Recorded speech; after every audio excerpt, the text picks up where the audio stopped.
이번 화에도 제나라에 대하여 알아보도록 하겠습니다. 제나라 제16대 제후인 제환공은 관중을 중용하여 주변에 있는 작은 나라들과 맹약을 맺으며 패주가 되기 위한 첫걸음을 내디디며 주리왕까지 끌어들여 존왕양이라는 명분까지 내세워 춘추시대 최초의 패주로 인정받기 시작합니다. 한편 로나라의 제16대 제후인 로장공은 제환공의 딸 애강을 부인으로 맞아들이지만 두 사람 사이에 아이가 태어나지 않아 애강은 자신의 동생 숙강과 로장공 사이에 태어난 희기방이란 아이를 자신의 아이처럼 키우게 되나 로장공은 희기방의 나이가 어리다는 이유로 맹임이란 여성 사이에 태어난 희반을 후계자로 책봉하려 하던 중 대신들의 반대가 거세지자 셋째 동생인 수가의 지지를 얻어내려고 하였으나 상황을 제대로 파악하지 못한 수가는 형님인 경부를 옹립하라는 발언을 해버리니 로장공은 희반을 지지한다는 넷째 동생 계우를 이용하여 수가를 자결하게 합니다. 여기서 잠깐 로나라에 대하여 설명하자면 주무왕 희발이 주나라를 건국한 후 자신의 동생 희단에게 곡부지역을 내어주며 로공으로 책봉하였으나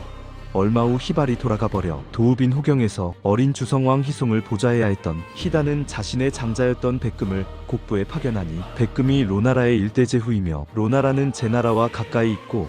똑같은 후작의 나라였지만 워낙 희단의 명성이 높고 왕족 출신이라는 이유로 동방에서 제후국들을 감시하는 역할을 하였으나 관중의 개혁 이후로 점차 제나라에 제압당하는 모습을 보이다 왕족들의 내전과 귀족들의 세력 강화로 기원전 256년에 초나라에 의하여 도읍인 곡부까지 함락당하게 되는데 그 시작이 바로 오늘 다룰 이야기입니다. 다시 돌아와 로장공이 돌아간 후 계우는 약속대로 희반을 군주로 옹립하지만 불만을 품은 로장공의 둘째 동생 경부는 희반에게 원한이 있던 락인이라는 대신을 선동하여 희반을 살해하게 합니다. 희반이 돌아가자 대신들이 경부를 로나라의 제후로 추대하려 하였지만 경부는 자신이 희반을 음해하였다는 의심을 피하기 위하여 8살짜리 희기방을 군주로 옹립한 후 제나라로 도망가버리며 희반을 지지하지 않았던 계우도 보복이 두려워 진나라로 도망가버립니다. 희기방이 로나라의 제17대 제후인 로민공이며 제환공은 자신의 외손자인 로민공을 지지하기 위하여 계우를 로나라에 불러들여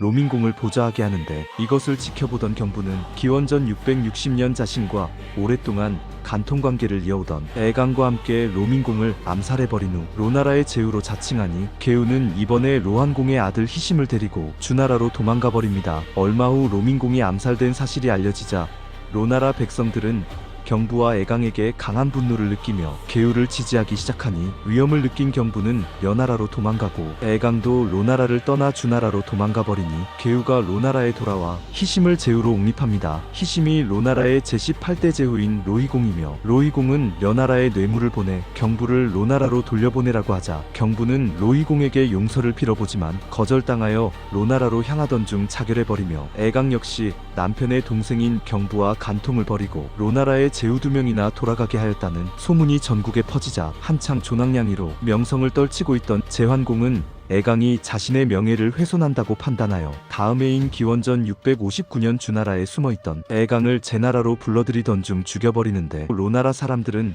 애강의 시신을 수습한 후 로한공의 정실 부인에 맞는 예법으로 장례식을 치루어줍니다. 한편 제환공이 작은 나라들을 도와 소수민족의 침략을 막아내는 동안 남쪽의 초나라도 점차 세력을 키워 초성왕 시기에 이르러 중원으로 영향력을 확장하며 정나라까지 위협하게 되는데 초나라의 선조는 유궁이란 사람으로 알려져 있으며 원래 남방에 거주하던 작은 부족이었으나 주나라 제2대 군주인 주성왕에게 자작의 자귀를 받은 후부터 제후로 인정받게 되며 이후 초나라는 단양 지역을 중심으로 성장하여 현재의 호북, 호남, 아니 강소, 강서, 하남 남부까지 영토를 확장합니다. 그러나 주나라와 중원의 제후들은 남방의 국가들을 남만이라 부르며 초나라를 정식 제후로 인정하지 않았고 기원전 977년 남방 부족들의 반란을 진압하러 나섰던 주조왕이 익사하는 사건까지 발생하면서 초나라는 중원의 문화와 멀어지며 독자적인 문화를 형성하게 됩니다. 이에 초나라 제10대제후 웅통은 스스로를 초무왕이라 칭하게 되며 기원전 659년 초나라의 12대제후 초성왕 우문이 정나라를 공격하자 제환공은 송, 정, 조, 주 나라를 연합하여 초나라를 막을 작전회의를 한 결과 초나라와 가까운 채나라부터 공격해야 한다는 결론을 내리는데 하필 기원전 657년 채나라의 제후 채모쿠의 동생이자 제환공의 부인인 채이가 제환공과 함께 배를 타고 물놀이를 하던 중 물을 뿌리며 장난을 치느라 배가 심하게 흔들리자 겁이 난 제환공이 제지시키나 채이가 멈추지 않아 화가 난 제환공은 채이를 꾸짖고 채나라로 돌려보내는 사건이 발생합니다. 불만을 가진 채모쿠는 채이를 다른 사람에게 시집 보내버리자 이것을 명분으로 제왕공은 로, 송, 진, 위, 정, 허, 조 등 8나라의 군사를 연합하여 채나라를 점령하고 초나라까지 진격할 준비를 마치니 놀란 초성왕은 제왕공에게 사신을 보내 초나라와 제나라는 멀리 떨어져 있어 이해관계가 발생하지 않아 서로 싸울 필요가 없다는 뜻에서 풍마우불상급이라는 말을 남기며 초나라를 공격하는 이유를 따집니다. 마땅한 명분이 없었던 관중은 제나라는 개국군주인 강태공부터 주왕실에 불충한 제후를 토벌하라는 명을 받았으며 초나라가 주왕실에 무례하게 굴어 제사에 쓰이는 포모를 바치지 않아 왕실에서 제사를 지내지 못하고 있으며 300여 년 전 주조왕이 초나라를 정벌하고 돌아오던 중 익사한 사건에 대한 죄를 묻기 위해 왔다고 주장합니다. 이처럼 다소 무리하고 어이없는 명분에 대하여 초성왕은 어떻게 대응하였는지 다음화에 이어가겠습니다.